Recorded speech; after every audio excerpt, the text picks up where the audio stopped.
अशोक की प्रशासनिक नीति में भारी परिवर्तन कलिंग युद्ध की घटना के बाद आया। कलिंग युद्ध के बाद ही अशोक द्वारा भूरि घोष की नीति का त्याग कर कलिंग युद्ध के बाद ही अशोक द्वारा भूरि घोष की नीति का त्याग कर धन घोष की नीति को अपनाया गया। निम्नलिखित में से कौन व्यक्ति है जिसका नाम देवानाम प्रियदर्शी था? तो मौर्य राजा अशोक।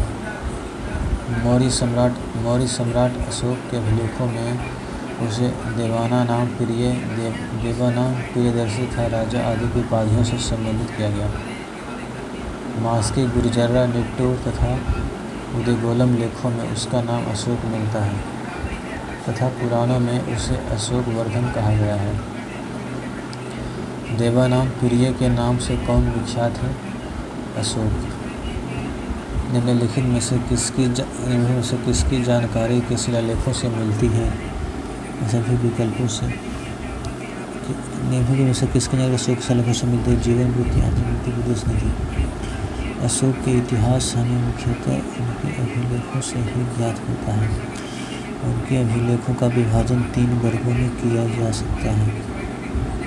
पहला है शिलालेख, दूसरा है स्तंभलेख, तीसरा है गुहालेख।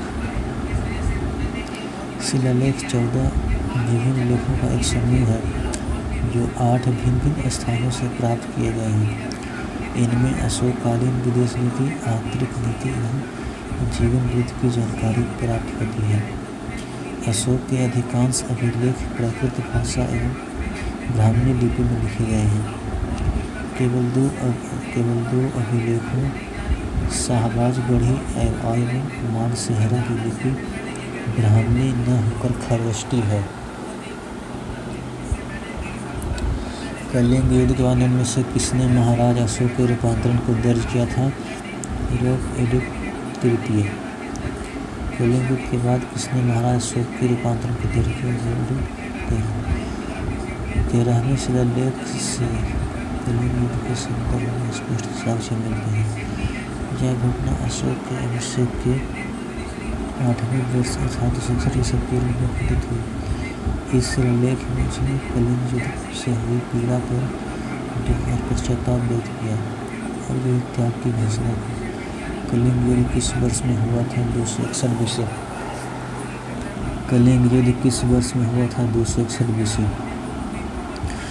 अशोक पर कलिंग युद्ध का प्रभाव कहाँ दिखाई देता है? शिलाओं पर उत्कीर्ण 13वें राज्यादेश से।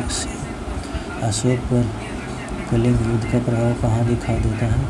शिलाओं पर उत्कीर्ण 13वें राज्यादेश से। किस शिला राजदेश में अशोक ने कलिंग युद्ध के हताहतों का उल्लेख त्याग दिया था? बी। शिला राजादेश 13। चंद्रगुप्त मौर्य के दरबार में भेजा गया यूनानी राजदूत कौन था? चंद्रगुप्त मौर्य के दरबार में भेजा गया यूनानी राजदूत मेगस्थनीज था।